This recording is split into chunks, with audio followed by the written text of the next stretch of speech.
நம்முடைய முன்னாள் முதலமைச்சர் அவர்களும் நானும் ஒரே வருடத்தில் பிறந்தவர்கள், ஒரே இயக்கத்தில் இருந்தவர்கள், ஒரே கொடியை தூக்கி பிடித்தவர்கள்.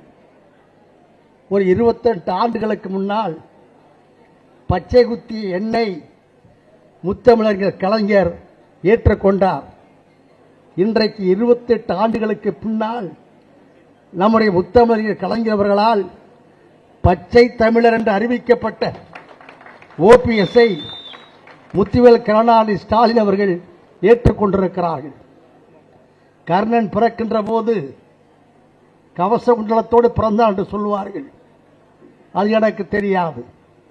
ஆனால் இன்றைக்கு விசுவாசத்தின் கவசமாக, விசுவாசத்தை சுவாசமாக கொண்டிருக்கிற ஒருவர் உண்டு என்று சொன்னால் அது ஓபிஎஸ் அவர்கள் தான்.